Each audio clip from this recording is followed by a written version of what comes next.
how did Micah Bell trick everyone in the gang? Was he, and when did he become the Rat? The gang existed for decades before him, so how did he build up so much influence in just a short time? Micah Bell is not only a survivor, he's cunning and manipulative. But when I fall, I don't want no fuss. When you fall, there'll be a party. Micah Bell perfectly positioned himself to play all sides, including the Pinkertons. I love Dutch, man. But he attracts fools like flies to a turd. I got all kinds of crazy in me. Ain't nothing I can do about that. It's kill or be killed. Hello, Maddie. Did you miss me? They had something of mine. My guns. Micah was born in 1860 to Micah Bell Jr., son of Micah Bell.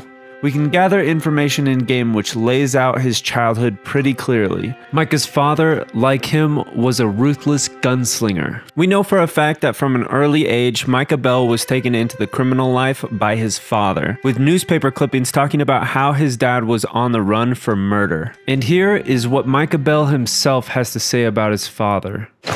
My, oh my, ain't life grand? Well, it is. Trust me on that one. It is. Old Micah Bell told me. That was my daddy. Micah Bell. Like his daddy, too. At one point, my daddy was wanted for murder in 5 counties. 5! Damn near killed my brother one time. Amos Bell was also the son of Micah Bell Jr. He was Micah's brother. Both were led into the criminal life by their father, but Amos apparently got out. He lives in San Francisco with his wife, next to the ocean. These two brothers not only live differently, they see each other differently. Micah and Amos hate each other. Micah apparently wrote to Amos, and Amos wrote back, and we have that letter in the game. And Amos says that if he sees Micah again, he'll kill him himself. This is tremendously important to the story because it shows how alone Micah really is in this world. He has to find a way to survive. My brother always was a fool and a coward. Never could stand him, nor his wife. Lives over in California by the sea. Pathetic. What kind of a man lives by the sea, I ask you?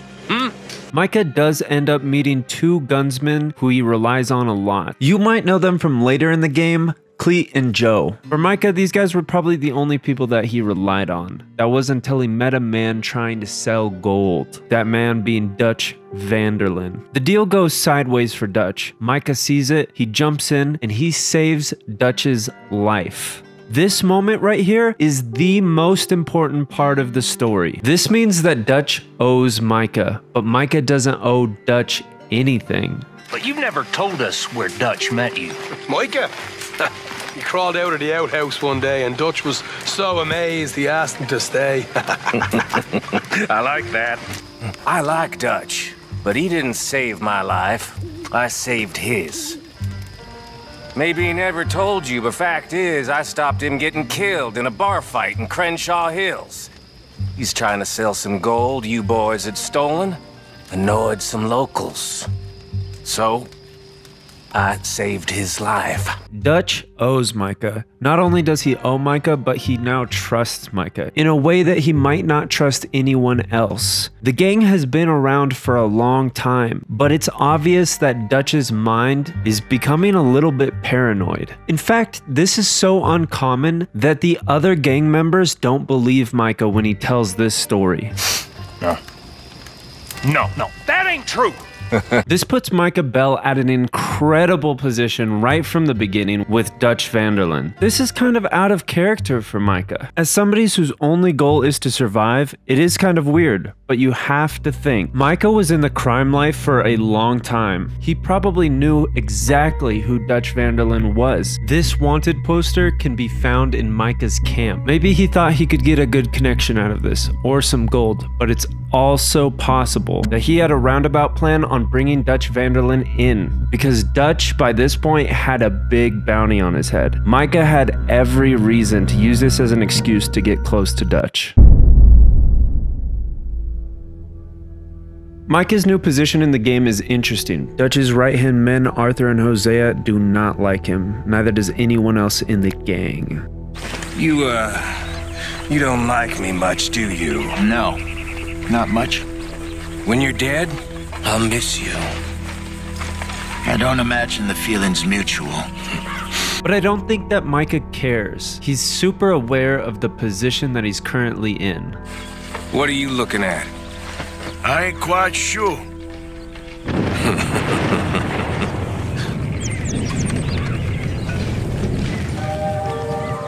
The distrust of Micah Bell came in right when he joined the gang in 1899. And we know this from Arthur's journal. The beginning of the game is kind of shrouded in mystery, with all of the events at Blackwater. But we do know that Micah had been helping out the gang for a little while. Hosea and Arthur had gotten a lead for something around Blackwater, but Micah had an even more ambitious goal. And this probably rang in Dutch's ear. And knowing the position that Micah is in, this makes all the more sense that Dutch would want to hear out the new guy. And with a job that is so tantalizing and rewarding, Dutch can't help himself but say yes. A lot of speculation on if Micah was a rat in this event. We are left with characters, and what Micah cares about is himself. He wants to survive. That's what he's been raised to do. I feel like it makes a lot more sense that he actually helps the Vanderlyn gang get the Blackwater money and then take his portion of it than to rat out the Vanderlyn gang to the law. Micah would just be a lowly gunman, and he might get more reward for it because he thought of the plan. So if anything went wrong here,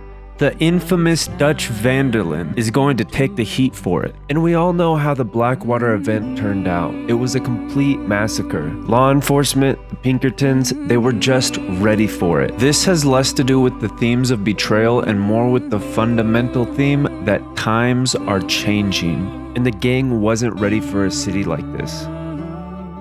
Something that might be foreshadowing for later. Leave her alone! I wasn't doing nothing. She's one of them O'Driscolls. No, she ain't, Micah. Look at her. Miss. Are you... Oh, you fool! Micah! At this point in the timeline, the game begins, and we see firsthand that Micah lives up to his reputation. The first thing that we see from him is how he treats Sadie Adler in the cabin. Deplorable and degenerate behavior. And throughout the cutscenes of them hiding in the mountains, Micah continues to be a degenerate, a hothead who's making chaos in the gang, talking back, and has basically a hot temper. It's almost like Micah is alone in the gang with only Dutch to back him up. When you fall, there'll be a party. Party. Probably. Funny, huh? Sure. I don't feel like being laughed at by the likes of you two. Stop it! Now! Aside from character introduction and setup, Micah doesn't do too much in Chapter 1. He does help with the train robbery, but as we all know, Arthur does the heavy lifting, and the train robbery goes wrong. When we're sent down from the mountains, Micah goes ahead of the gang with Lenny to scope out the areas. We get settled into camp in Chapter 2. Lenny, who has been gone this entire time, finds his way back into camp and tells everybody that Micah has been captured. Dutch! Arthur! What's going on? They got Micah. He's been arrested for murder. He was in Strawberry. It's okay, son. Breathe. They nearly lynched me. They got Micah and the sheriffs in Strawberry. And there's talk of hanging him. Here's open. Arthur, what? The fool brought this on himself. You know my feelings about him, Dutch. You think I can't see past his bluster to the heart inside? He is a fine man. No, I ain't saving that fool. I can't go. My face will be all over West Elizabeth. I am asking. It's really important to note the dynamic of the gang. Dutch Vanderlyn has saved everyone's lives, or picked them off the street, or gave them another chance. In doing so, they came into the gang. You can even listen to their stories on how they entered the gang and hear how much they get choked up on it. In this country, I spoke no English. I was afraid. I had nothing except for my fear for I left in a rush. I was starving, feeble, and alone. I thought I would die crossing the desert. I thought I would get here and be sent back. I thought I would be killed here. Instead, I was simply starving because nobody cared.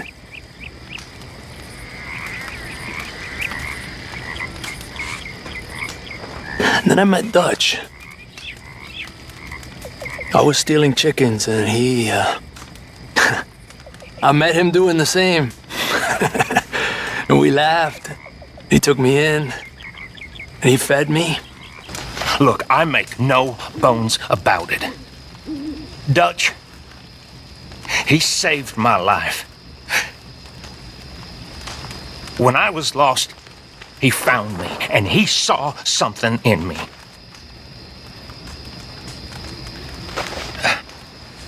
I mean, I ain't perfect.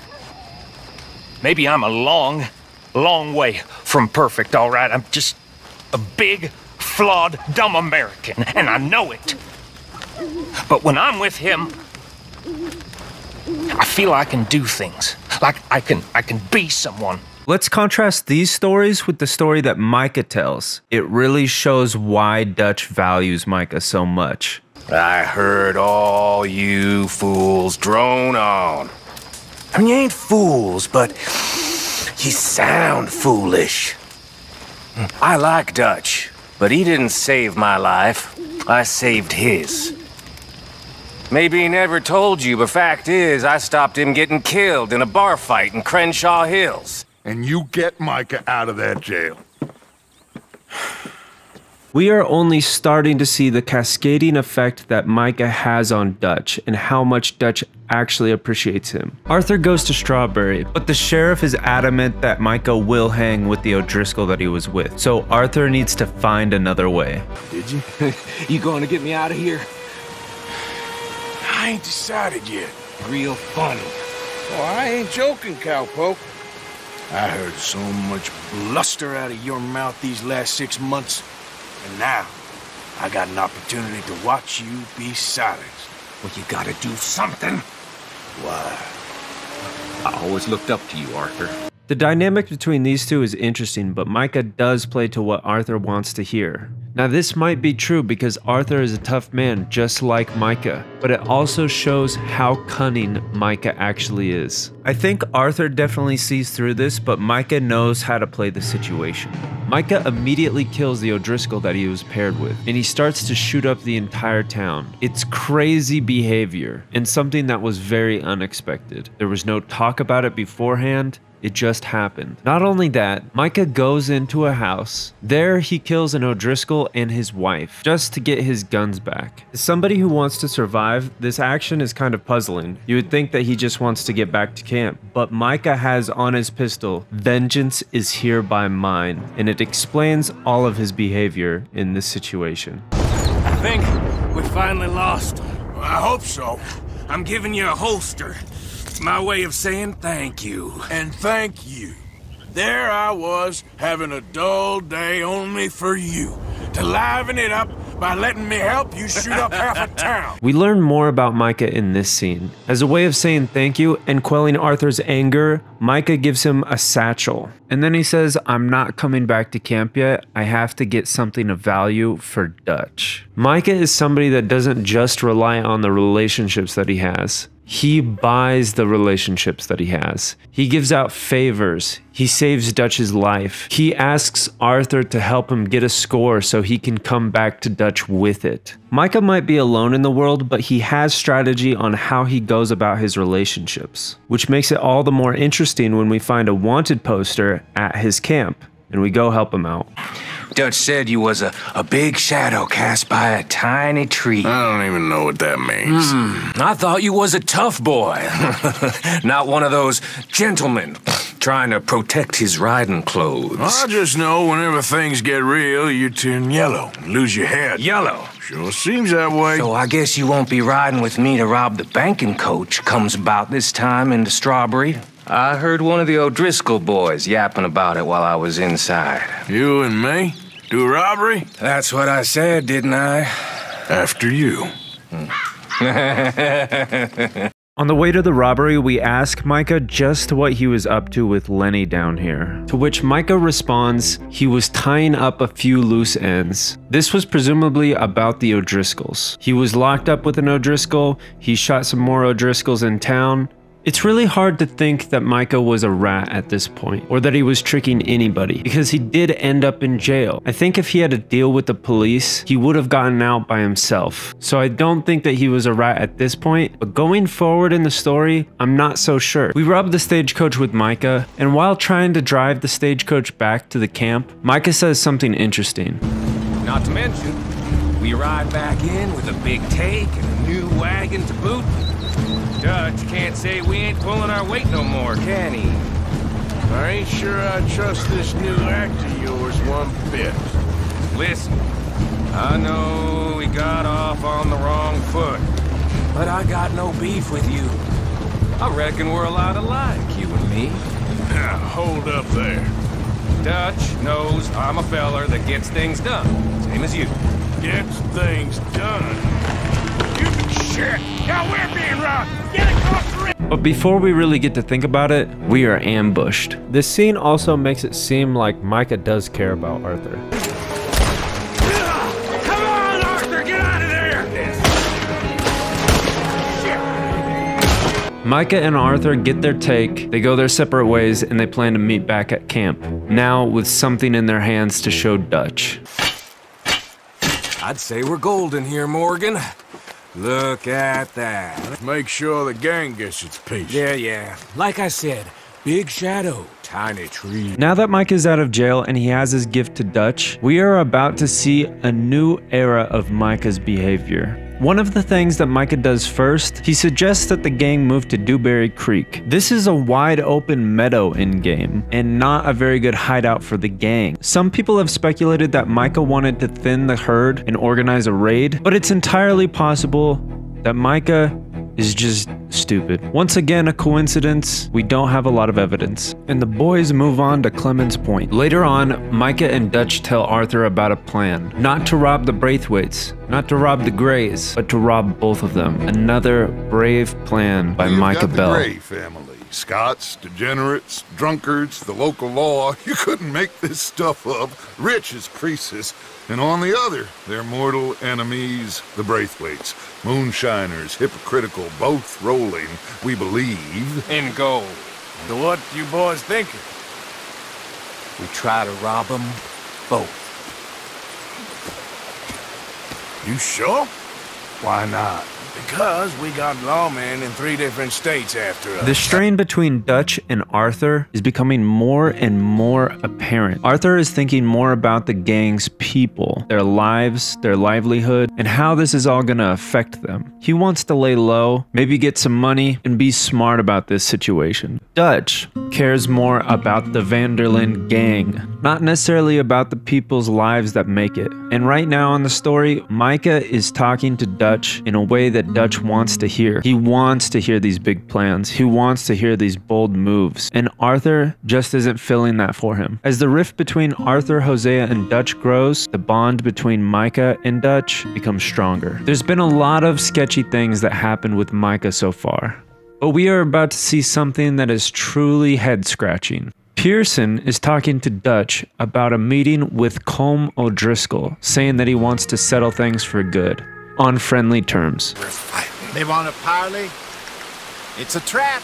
Well, of course, it's probably a trap, but what do we got to lose finding out? Out of all these people, Micah is the one to really push Dutch into doing this act. And Micah has the idea to have Arthur there as protection. This is incredibly suspicious for what comes next. I don't see the point in any of this. It's a chance. Gotta take it. Then he killed a woman I loved dear.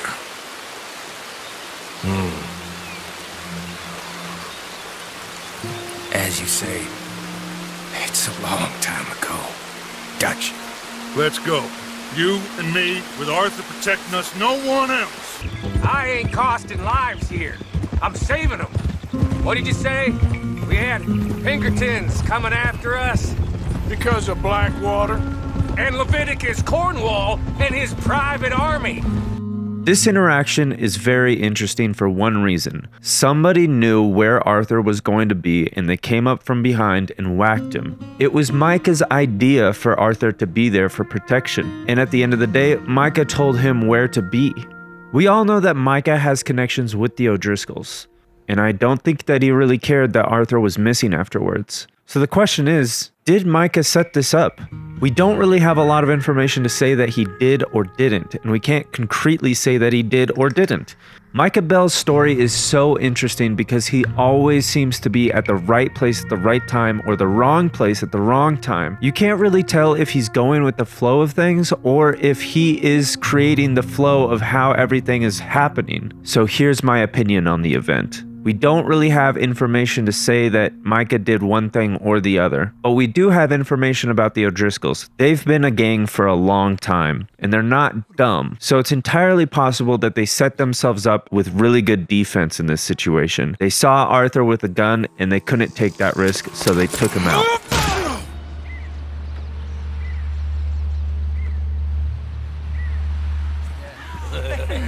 Hello, sugar. Not yet, but I will. Arthur doesn't get saved, but he does find his way back to camp. Skipping towards the next mission with Micah, we go into town and roads, and the sheriff says some very interesting stuff to the gang, and all goes wrong here. Hold up. This don't feel right. Now it don't feel right? I could have told you.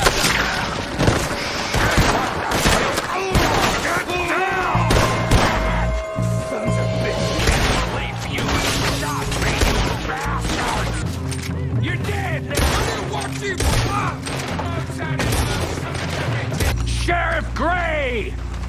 You need to get a hold on this town. It's going to hell. Who do you think you are? Bunch of two big thugs from God knows where? You're so dumb to think we don't know what you've been doing. Come out, Sheriff. It's over. What the sheriff just said is so interesting to me at this point. Micah Bell has been with the gang for 6 months now, and he is a survivor. And what does he hear the law say? In this moment, the law says, you guys are so dumb to think that we don't know what you have been up to.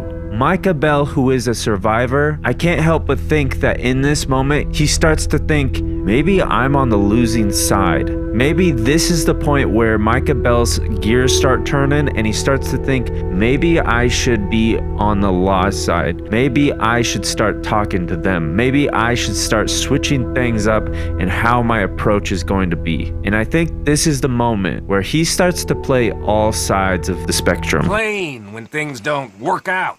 Except when it's your goddamn fault. You don't know what you're talking about. You don't give a damn about nobody but yourself. Oh, you act so high and mighty, but you're no better than the rest of us. I've ridden with you boys close on what, 6 months now? And all you ever done was complain. And you can fight, but you can't think. You can't do either. Okay, cowpoke. Bill, take the boy's body. Bury him proper someplace quiet. Micah? Best you and I don't speak for a moment. I'm just so frightened by you. Get out of my sight, pair of fools.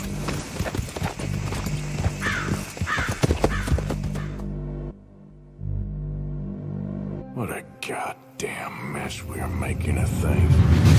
I told you she was crazy.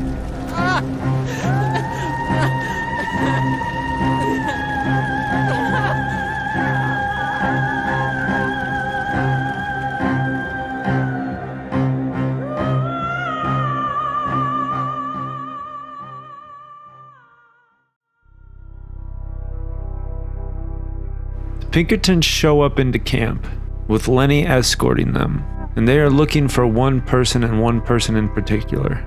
They're looking for Dutch Vanderlyn. As they're talking to Dutch, the camera pans around the camp, and who do we not see in this situation? Micah Bell is nowhere to be found. He isn't here. How did he know to be away? Did he know to be away? These questions have to be asked because at the end of the day, since the beginning of the game, Micah has been in the wrong place at the right time and the right place at the wrong time.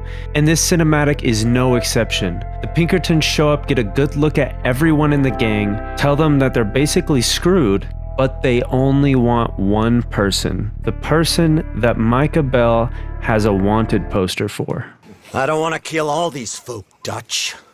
Just you. In that case, it'd be my honor to join you. Excuse me, friends. I have an appointment to keep with...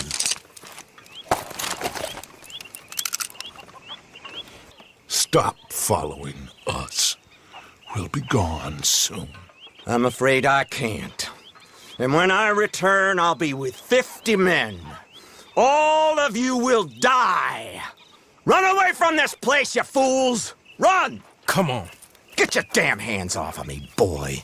That's not the only time that Micah was not present when the gang was visited by an outside force. Right here is another time. I say, Lenny. Not Micah. Well, that depends if you want a massacre or a payday. No, I wish that there was something I could do to make the two of you get along better. Well, that's easy. Make them change. Very funny. What is that?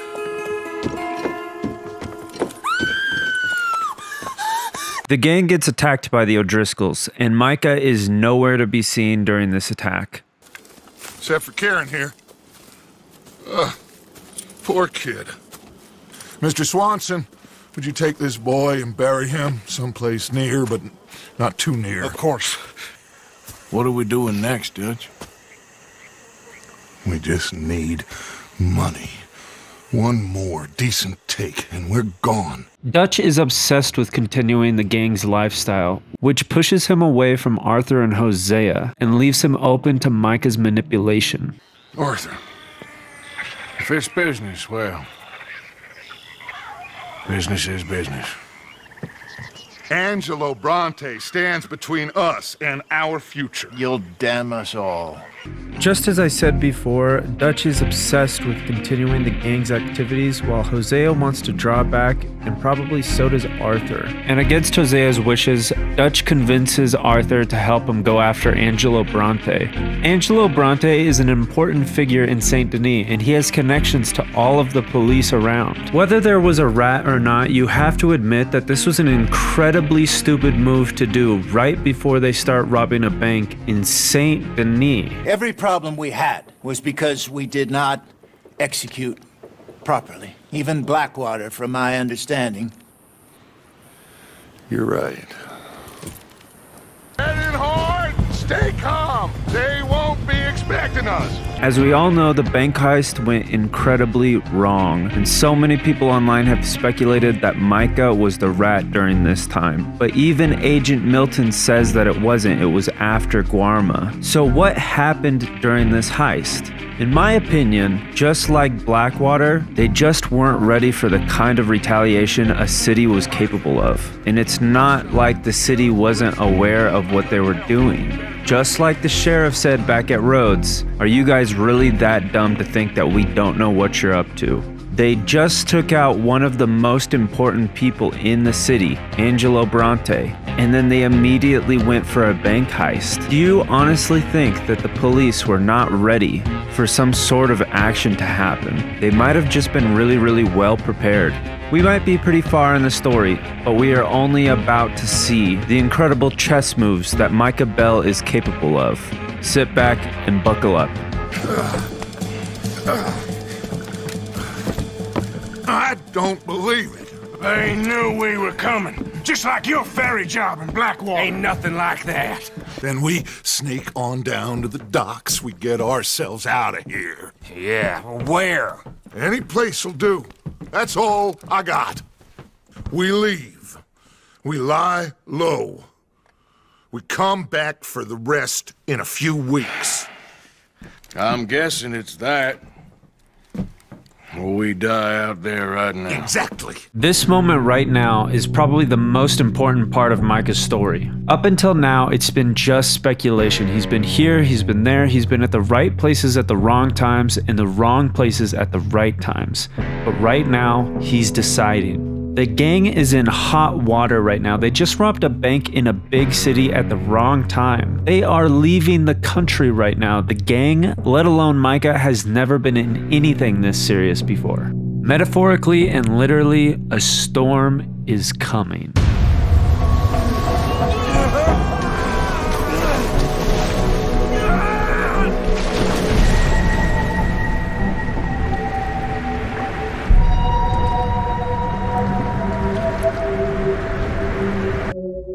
I've seen that many people hate Guarma because it's different from the rest of the game, but there's a reason for that. Guarma is a pivotal moment in this story.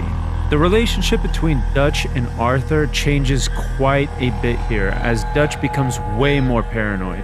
But I'm gonna skip ahead a little bit to when they get saved from Guarma and focus on this conversation right here. This conversation shows everything that just happened. Dutch, in his paranoia, thinks that the only way forward is to continue with what the gang has been doing. A classic sign of insanity is to continue to do what isn't working. We have already seen Arthur and Dutch start to move away from each other, but Dutch's viewpoint here is actually also opposite to Micah's viewpoint. Arthur really wants to lay low and make sure that the rest of the gang is cared for. Micah, on the other hand, wants to go get the money from Blackwater and go live another life. At this moment in time, everybody is looking at Dutch like he's a little bit crazy. And that goes for Micah as well. He's sitting here looking at the rest of the gang who has had nothing but failure since he's joined and has just fled the country.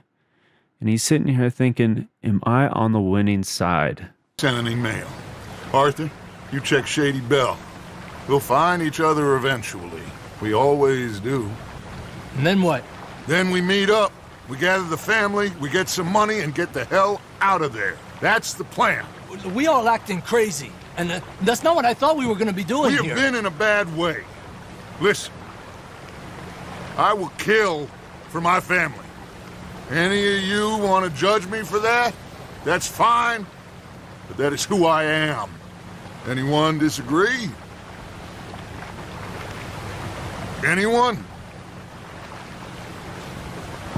It's unclear whether Micah wanted to go to the Pinkertons or the Pinkertons found him, but either way, he has nothing to lose right now. He has nothing to gain from being in the gang. Before he went to Shady Bell, I'm guessing that the Pinkertons found him, and even though they found him, he was the first one back in with the gang.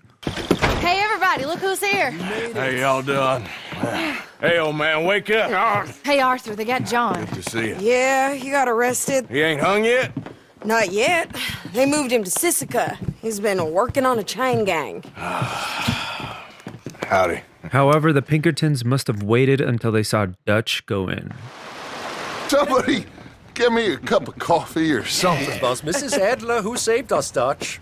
After the robbery in Saint Denis, she got us away from the camp before the Pinkertons turned up. Then Mrs. Adler and Mr. Smith drove away the degenerates who were living here. Mrs. Adler, we owe you. Yes.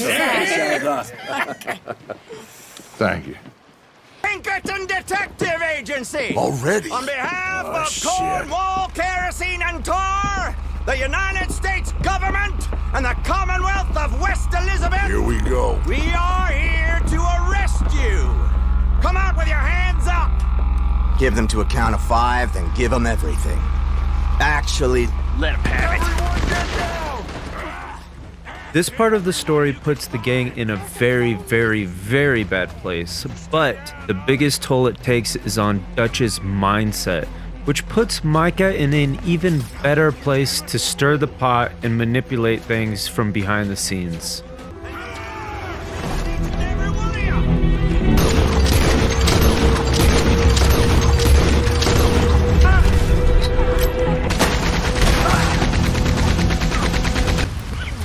You okay, son? Sure. We ain't been back for more than a few days. What do we do, Dutch? Clearly, we need to leave. It'll take them some time to regroup. What next, Dutch? We just need some time. I need some time. Now, we can't go east, because then we'll be in the ocean, so we're gonna have to go north, I guess. I just need somebody to buy me some goddamn time, one of you. This is a super important character development for Dutch because now he's putting off the lives of his own people. When Micah was in jail, he went after him right away. But when John gets into jail, granted there is a situation, he puts it off. The recent behavior and decisions from Dutch shows that he's questioning things around him, and he's gearing up to be more trustworthy towards Micah. Not only that, but Hosea was one of his most trusted councilmen, and now that he's gone, he really only has Arthur, and this new guy Micah has stepped in. You sound like Hosea. I miss him. I asked you a question. What do you think? We can't stay here. That much is obvious. Where are we gonna run to? I mean, they chased us from the west. They chased us over the mountains. They ran us into the sea. Arthur, do you have my back? Always, Dutch. But there's more than your back to worry about.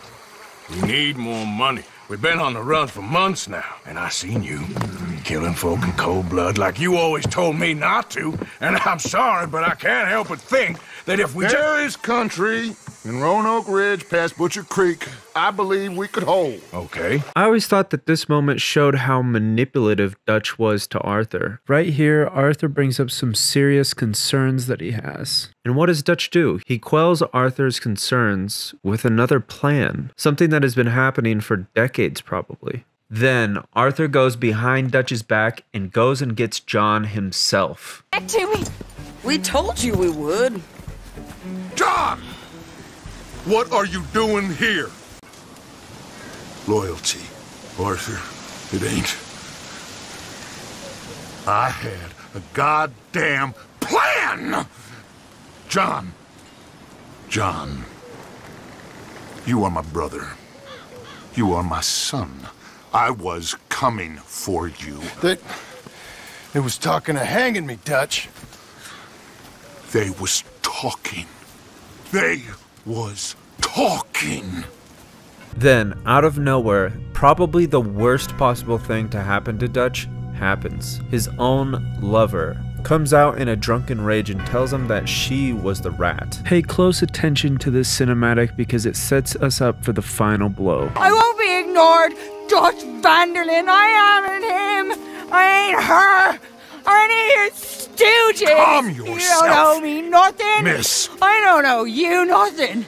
Nothing. Okay. I'll spit in your eye. I did. I told them. I'm sorry? Yeah, I told them and I tell them again. Now I've got God's ear. You told who what? Mr. Milton and Mr. Ross about the bank robbery, and I wanted them to kill you. You did what? I loved you, you goddamn bastard! Go on, shoot me! She ain't worth it. You told on me. Oh, you're you not so betrayed big now, me. are you? What? Just calm down. Arthur? She's a fool. Get her out of here. You know the rules. Oh, not so big now. Are we, Your Majesty? You...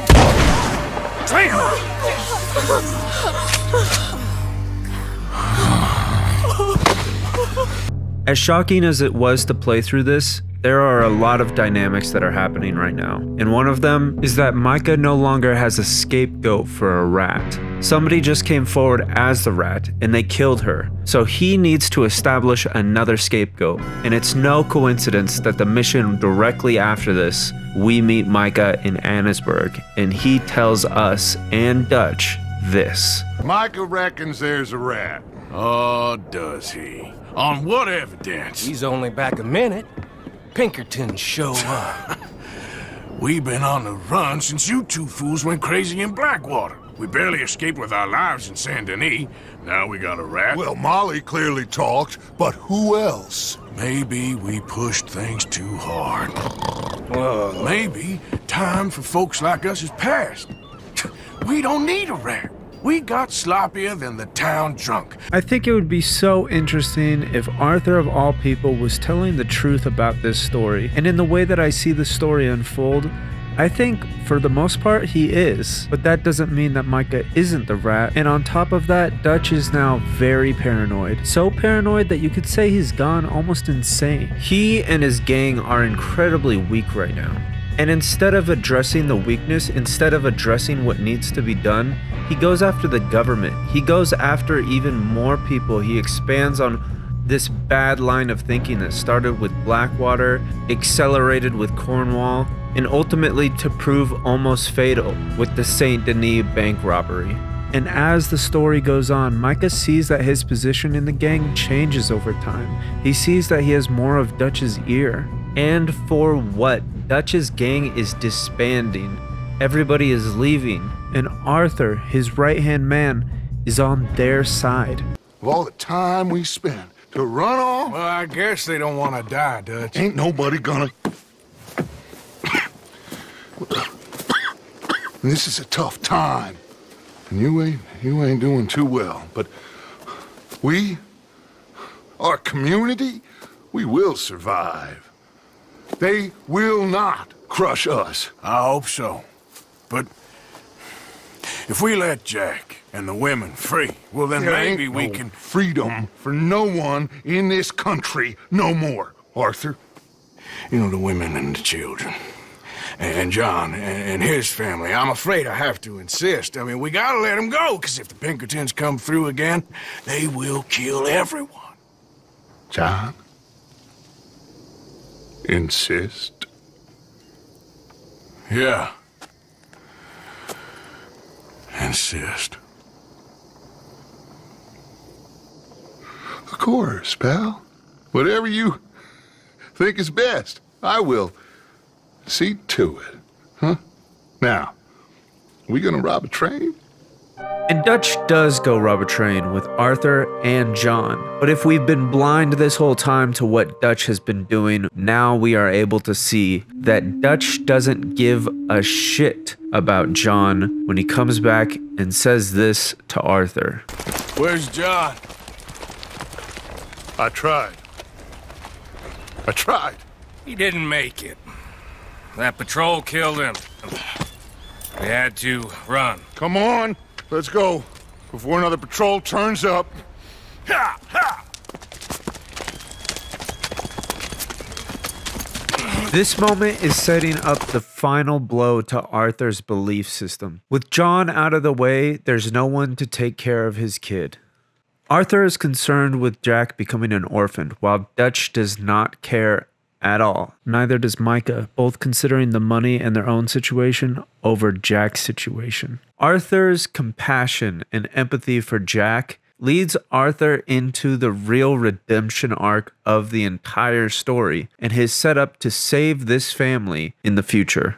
And he goes and saves Abigail just so Jack will have someone. And there he learns a little bit of information.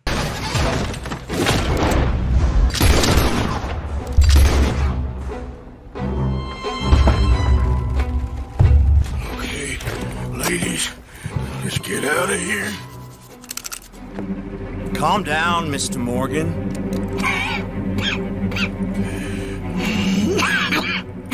That's quite a cough. Sure. Tuberculosis. I'll be dead soon. And you with me, Mr. Milton? You'll be dead, sure. But I'm gonna be just fine. We offered you a deal, Mr. Morgan. You should have taken it. I'm a fool, Mr. Milton. Not all you boys have quite so many scruples. Old Micah Bell. Micah? You mean Molly? Molly O'Shea? Sweated her a couple of times, never talked a word, had to let her go. Micah Bell. We picked him up when you boys came back from the Caribbean, and he's been a good boy ever since. Okay. Okay.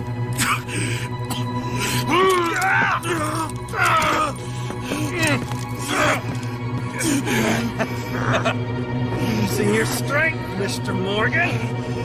You're still a yapping dog, Mr. Milton.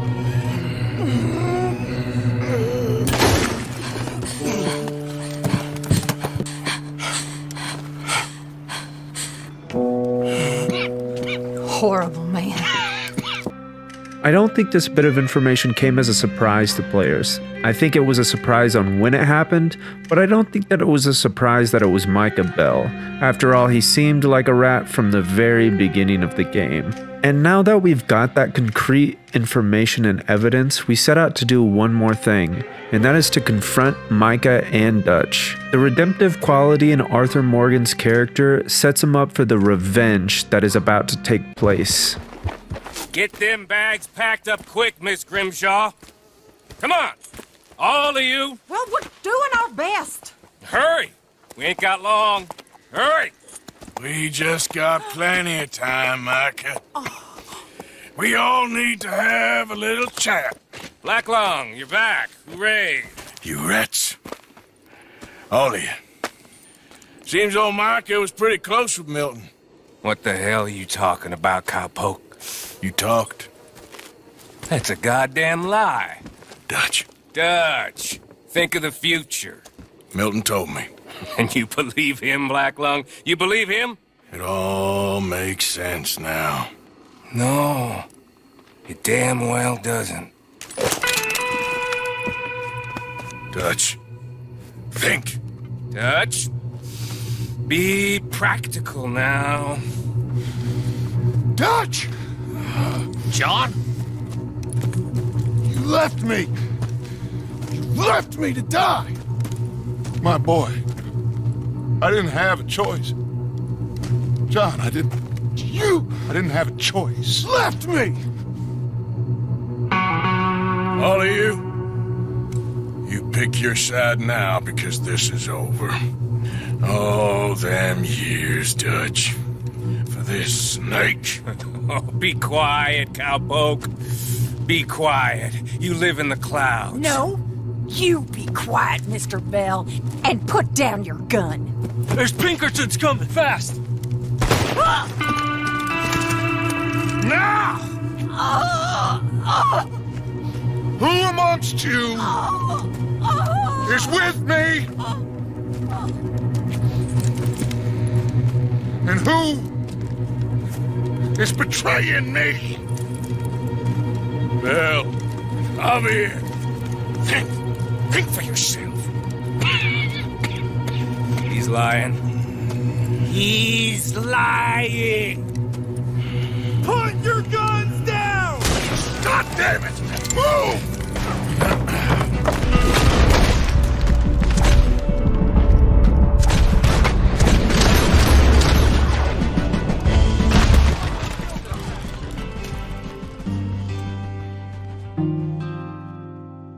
At the end of the day, there's not much that we can do about what Micah did. The gang is already split up. The least we can do is help John. But Dutch, he just looks at us and in a confused sort of stare, he walks off. And we hear back from him in the epilogue, but that's a whole nother video in itself, which I've already done. So we're kind of just left with the fact that Micah sort of played all sides, and he bested us. And I don't think that it was a master chess player. I think it was just a scoundrel looking for food, like a survivor.